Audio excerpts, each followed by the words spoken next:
Hello and welcome to the very first, very special episode of the Young Conservative Show. I am your host, Gavin, but not Gavin Newsom. And in today's video, we are going to be reacting to the re-election bid of Joe Biden, which is in video form because he's too afraid of making mistakes. Let's get into it.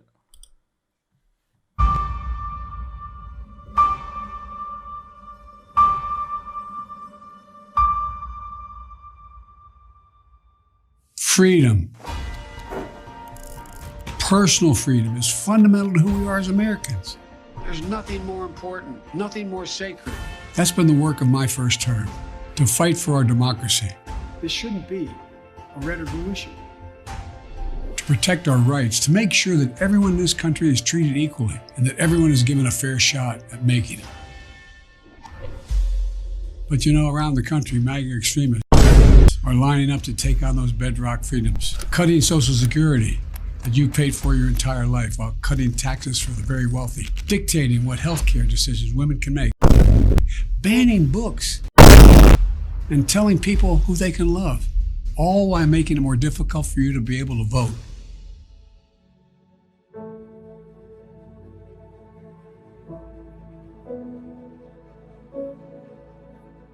When I ran for president 4 years ago, I said we're in a battle for the soul of America, and we still are.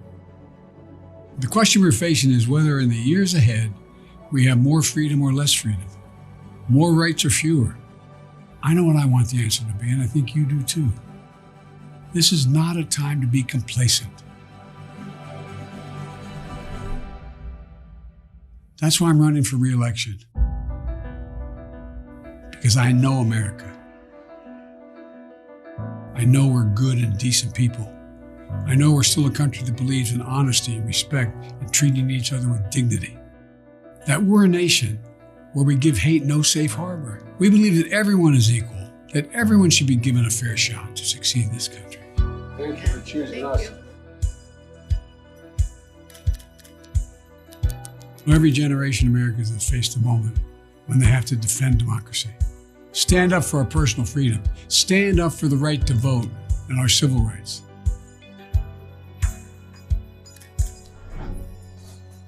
And this is our moment.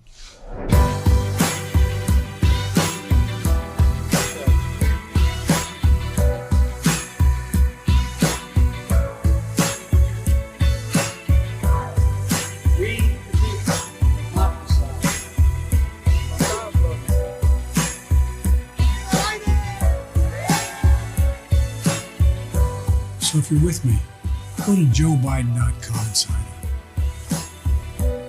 All right, I have I have a lot of problems with that. That's yeah. Let's just get started with that. This is very interesting.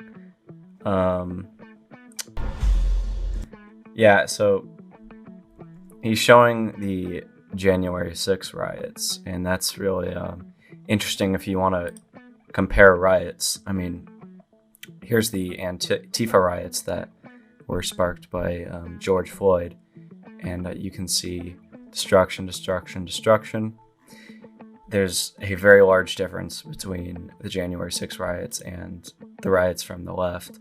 The main difference being that, either no or less people were injured during the January 6th riots. There's 1.5 million worth of damage. With the Antifa riots, you can look this up yourself, there was $1 to $2 billion in property damage. And again, you can look that up. So he's mentioning a riot that occurred, and yet he doesn't want to mention that the left is the side doing stuff like this. But okay. But around the country, MAGA extremists are lining up to take on those bedrock freedoms, cutting Social Security that you paid for your entire life while cutting taxes for the very wealthy, dictating what healthcare decisions women can make, banning books. Okay, dictating what healthcare decisions women can make. Healthcare decisions, he's using plural in that sense, and really it's a singular issue. We're not talking about multiple freedoms.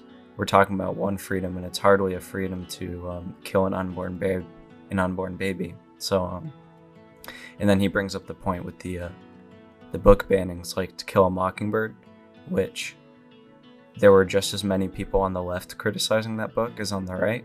And, there's a lot of other books. The book bannings they're really talking about are books that contain sexually explicit or like books that contain gay, other sexual concepts in the books. And parents were saying that they don't want to expose their kids to that. And it's hardly a book banning. A book banning would be a First Amendment violation. What it really is not allowing children to be reading these books. I mean, a parent can go and buy the book on Amazon and hand it to their child if they so wish, but it doesn't make it right. And it doesn't make it right that a 3rd grade or 4th grade child can go and get a book like Looking for Alaska, for example, which is, I know, one of the books, and let a little kid read those explicit examples. And people like to make the argument of kids aren't that intelligent. They really are. There's a lot of kids who have a very high reading level at a very young age. So it should definitely be a crime to let kids be reading explicit things when sexual acts at that age are definitely illegal. And the left, they ban just as many books. They want to ban just as many books, like Tom Sawyer, The Adventures of Tom Sawyer. They're trying to ban that book when the author, Mark Twain, was very opposed to slavery, and he commended Abraham Lincoln in his proclamation freeing slaves. So that's kind of a baseless claim. Books and telling people who they can love. Okay, we do not, as conservatives, ultra-right people, might be against it, but I think the majority of the country doesn't care who you marry. And, there's people on the far, far left who have super radical ideas as well, like getting rid of all sources of fuel besides electric, which is dumb. But, there's radical ideas on both sides, but that doesn't make up the vast majority of conservative beliefs. And it's kind of throughout this video, he's definitely alienating half the country. He's alienating half the country as MAGA extremists, as he said before. And he's painting us as these people that want to ban all the books for kids and ban gay marriage and stuff like that. That's simply not true. Me, and you can ask many other conservatives, we don't really care who you love. If you're not hurting anybody, just don't bother us. All while making it more difficult for you to be able to vote.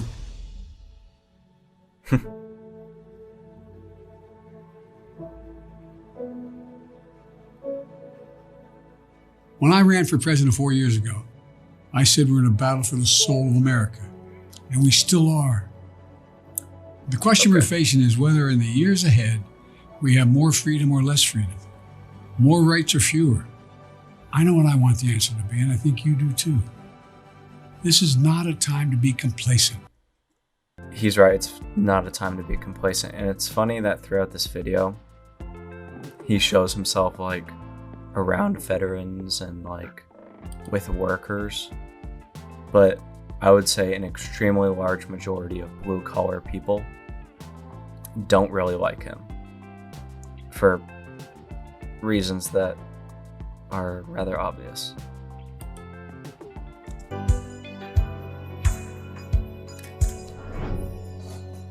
And this is our moment.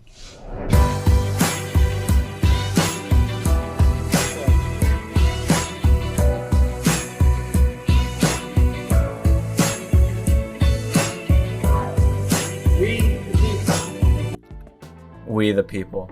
Wow. Well, he just alienated half the country in the earlier part of the video. In the second half of the video, he's saying we the people as a collective. So that's kind of contradictory. Things are not going well for Biden. Biden's old guy advantage with older voters. How Biden is running against his age. Yeah. So a lot of things have come out with Biden recently, like him using that little note card for journalists, which is pretty hilarious, honestly. And then there's that thing where he, unlike other presidents like Barack Obama, President Trump, they took mental examinations, tests, if you will, and Biden took a physical examination, which he probably should have failed, considering he can't even ride a bike. He fell off the bike, falls off stairs. I mean, he falls off everything. Thank God for gravity, because he would be in outer space if something wasn't tying him down. But yeah, he won't be taking any mental examination as far as we know right now.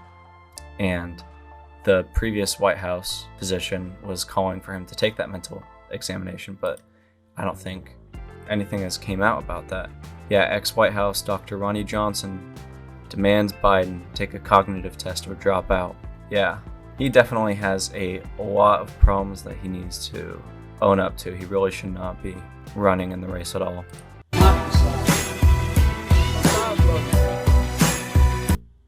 God, did he just say God love you? Hold up a minute. So he's for abortion. He said he wanted to be the most open president ever. That was one of the statements he made. And he's held 54 news conferences. Might be a little more. Because I saw that statistic like a week ago. But he's had like 50 or so news conferences compared to Trump and Obama, who are in the 200s. I think Obama had like 280 press conferences and Trump had 200 something. But yeah, he's had the fewest news press conferences, but he says he wants to be completely transparent with the American people. And then he says, God love you, to that whoever that was. When was that? The biggest food, and finally, the biggest people. I don't know where it was, but he's for abortion and all that. How can you be for God? And I know he's made other quotes using God, but how can you be for God and also for abortion? That's just completely contradictory, because killing a baby is a sin, because that baby was envisioned by God. That baby had a plan, and then you're basically ending that. So if you're with me, go to joebiden.com and sign up. Let's finish this job. I know we can, because this is the finish what job? Butchering the United States? United States of America. There's nothing, simply nothing we cannot do if we do it together. And again, he says together when he alienated half the country as MAGA extremists, but okay.